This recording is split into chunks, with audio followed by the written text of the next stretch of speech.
नमस्कार, मैं हूं देवेंद्र चौहान और ट्रू हिस्ट्री प्रोजेक्ट की हमारे अमर क्रांतिकारी सीरीज में आप देख रहे हैं 1909 में अंग्रेजी सत्ता के केंद्र लंदन में अंग्रेजी राज को सीधे चुनौती देने वाले 26 बरस के नौजवान मदनलाल ढींगरा की वीर गाथा का तीसरा भाग।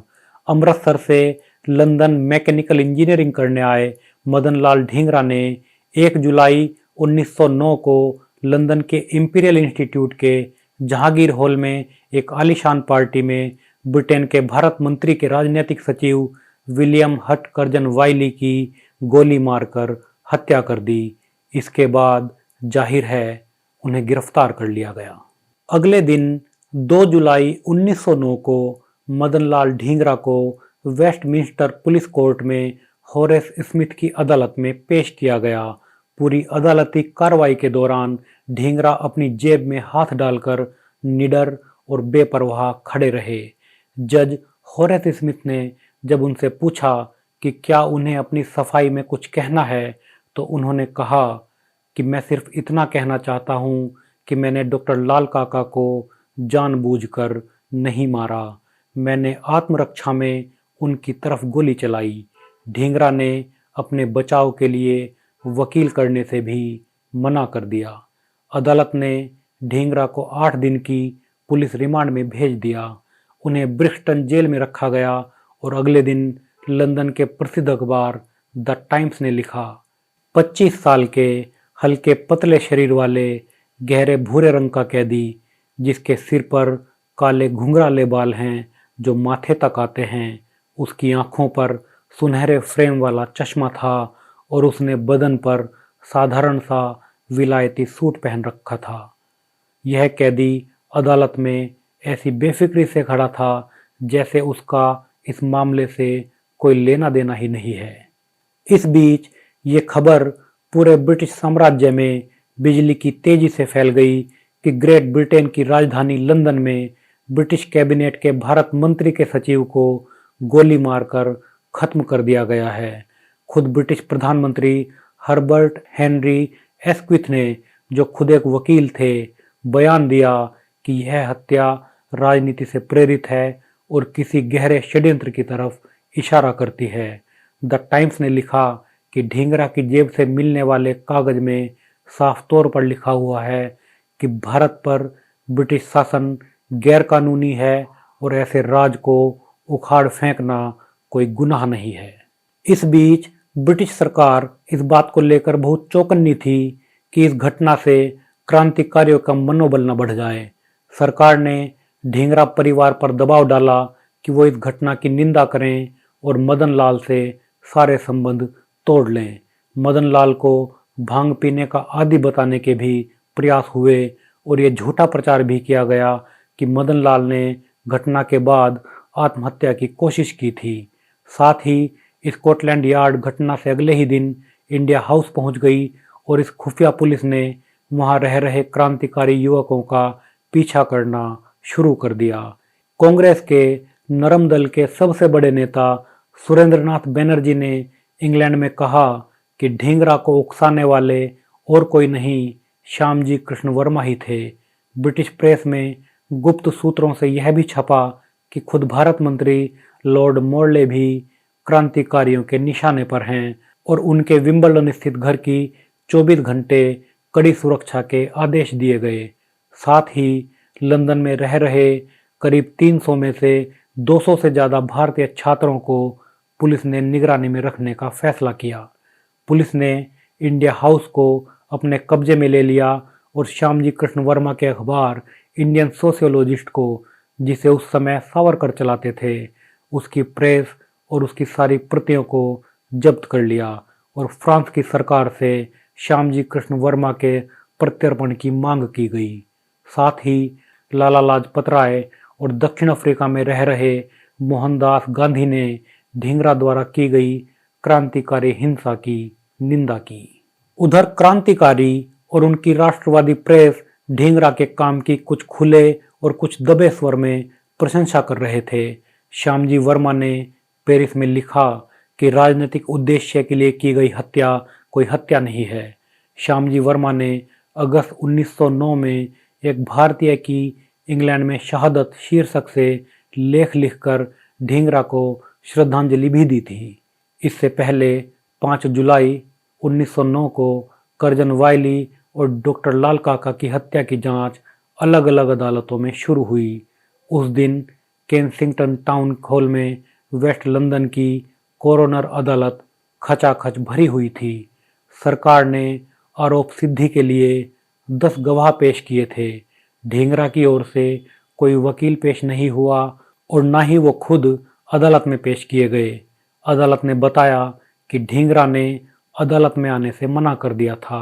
दरअसल सरकार चाहती थी कि मुकदमा जल्द से जल्द पूरा हो और किसी प्रकार के क्रांतिकारी आंदोलन को इस मुकदमे की कार्रवाई से हवा न मिले।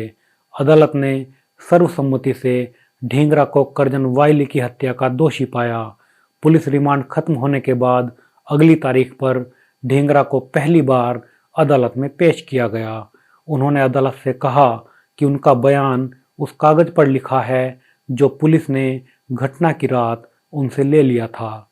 इस पर जज ने कहा कि अगर तुम कुछ कहना चाहते हो तो कहो, उस कागज में क्या लिखा है उसे छोड़ो।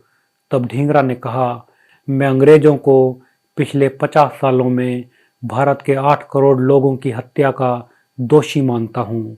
वे भारत की धरती से प्रति वर्ष 10 करोड़ पाउंड अपने देश ले जाते हैं। मैं उन्हें भारत के देशभक्तों को यातनाएं देने, फांसी पर लटकाने और देश निकालने की सजा देने का दोषी ठहराता हूँ। जो अंग्रेज लोग अपने देश को छोड़कर 100 पाउंड महीना की तनख्वाह के लिए भारत में नौकरी करने जाते हैं, वो नहीं जानते कि एक अंग्रेज 1000 भारतीयों की जीविका छीन रहा है। जिस प्रकार जर्मनी को कोई हक नहीं बनता कि वो इंग्लैंड पर कब्जा कर ले, उसी प्रकार अंग्रेजों को भारत पर कब्जा करने का कोई हक नहीं बनता। इसलिए हम लोगों के लिए अंग्रेजों को मार गिराने में जो हमारी पवित्र धरती को अपवित्र कर रहे हैं, कोई अपराध नहीं है। भारत में ब्रिटिश नीतियों के कारण हर साल 20 लाख से ज़्यादा लोग मारे जाते हैं और हमारी औरतों को अपमानित किया जाता है। मेरी तो यही इच्छा है कि अंग्रेज लोग मुझे मौत की सज़ा दें, क्योंकि ऐसा करने से मेरे देशवासियों में उनके खिलाफ विद्रोह की भावना और भी प्रबल हो उठेगी। इसके बाद ढींगरा को वहां से जेल भेज दिया गया। 23 जुलाई को मदनलाल ढींगरा को क्रिमिनल कोर्ट ऑफ ओल्ड बेले में इंग्लैंड के Lord chief justice Lord Everstone के सामने आखिरी बार पेश किया गया। अदालत ने कहा कि ढींगरा की दिमागी हालत बिल्कुल ठीक है और वो मानसिक तौर पर स्वस्थ हैं। ज्यूरी ने ढींगरा को दोषी करार दिया और क्लर्क ऑफ ओरेन ने उनके लिए सजाए मौत की मांग की। इस पर ढींगरा ने बड़े जोश और जोर से कहा, मैं मौत की परवाह नहीं करता, लेकिन याद रहे कि एक दिन आएगा जब मेरा देश आज़ाद होगा। हम इतने शक्तिशाली हो जाएंगे कि हम जो सही होगा कर सकेंगे। बस मैं इतना ही कहना चाहता हूँ। इसके बाद लॉर्ड चीफ जस्टिस ने अपना काला हैट पहना और मदनलाल ढींगरा को फांसी की सज़ा सुना दी। मदनलाल ढींगरा ने बड़े धैर्य से अपनी मौत का फरमान सुना और जज को भारतीय ढंग से नमस्कार करते हुए चेहरे पर मुस्कान लिए वो निर्भीक स्वर में बोले, धन्यवाद मिलोड, मैं मौत की परवाह नहीं करता। मुझे इस बात का गर्व है कि मैं अपने देश की आज़ादी की खातिर अपने प्राण न्योछावर कर रहा हूँ। उन्हें पेंटन विलेज जेल में रखा गया। 14 अगस्त 1909 शनिवार को होम ऑफिस से जेल में फांसी का आदेश पहुंचा, जिसमें मदनलाल ढींगरा को 17 अगस्त 1909 सुबह 9 बजे फांसी देना निश्चित किया गया। इस बीच ढींगरा अपना समय जेल के पुस्तकालय में मिलने वाली पत्रिकाओं को पढ़कर बिताया करते थे। जेल में जब सावरकर ढींगरा से मिलने पहुंचे तो ढींगरा ने उनसे पूछा कि सावरकर को उनके चेहरे पर कहीं डर या अफसोस तो दिखाई नहीं दे रहा। सावरकर ने जवाब दिया कि उन्हें ढींगरा के चेहरे पर दिव्य तेज दिखाई पड़ रहा है। ढींगरा से जेल में मिलने वालों में उनका एक भाई, साथी नितिन दास, डॉक्टर राजन, कोरेगांवकर और अय्यर भी थे। फांसी के समय सिर्फ 2 लोग उपस्थित थे, लंदन का शेरिफ और जेल अधिकारी मैटकॉफ। जेल का पादरी हडसन भी फांसी के समय जेल के अंदर नहीं था, क्योंकि ढींगरा ने उससे मिलने और किसी भी प्रकार की धार्मिक शिक्षा लेने से इनकार कर दिया था। इसी बीच वीर सावरकर ने अपने विश्वसनीय ज्ञानचंद्र वर्मा को ढींगरा के आखिरी स्टेटमेंट को किसी भी तरह अखबार में छपवाने के लिए कहा। ज्ञानचंद्र पेपर लेकर चुपके से पेरिस चले गए और वहां से उन्होंने ढींगरा के स्टेटमेंट को जर्मनी, इटली और अमेरिका में छपने के लिए भेज दिया। सावरकर ने डेविड गार्नेट से ढींगरा के आखिरी बयान को, जिसे द चैलेंज कहा गया, इसी शीर्षक से अखबार में छपवाने का आग्रह किया। गार्नेट बड़े पत्रकार थे और उन्होंने अपने प्रभाव का इस्तेमाल करते हुए इस द चैलेंज लेख को लंदन के द डेली न्यूज अखबार में छपवा दिया। ढींगरा के कार्य और बयान ने लंदन की पार्लियामेंट में सरकार की मुसीबतें बढ़ा दी थी।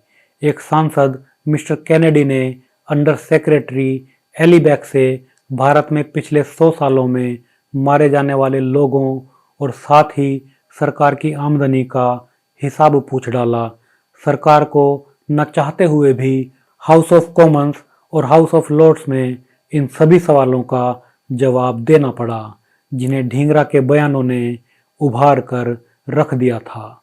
सरकार द्वारा किया जाने वाला आर्थिक शोषण अब आम जनता की नज़रों में भी आ गया था। लाला हरदयाल, श्यामजी कृष्ण वर्मा और मैडम कामा ने पेरिस और बर्लिन में मदनलाल ढींगरा को श्रद्धांजलि दी। ढींगरा की मृत्यु पर द टाइम्स ने लिखा, ढींगरा ने कोई सवाल नहीं पूछा और फांसी के तख्ते पर मुस्कुराता हुआ गया। ब्रिटिश कवि और लेखक W.S. ब्लंट ने अपनी पुस्तक में मदनलाल ढींगरा की प्रशंसा करते हुए लिखा, कभी किसी ईसाई शहीद ने ढींगरा से ज़्यादा निडरता और सम्मान से अपने न्यायाधीशों का सामना नहीं किया। भारत अगर ऐसे 500 आदमी पैदा कर दे तो देश आज़ाद हो जाएगा।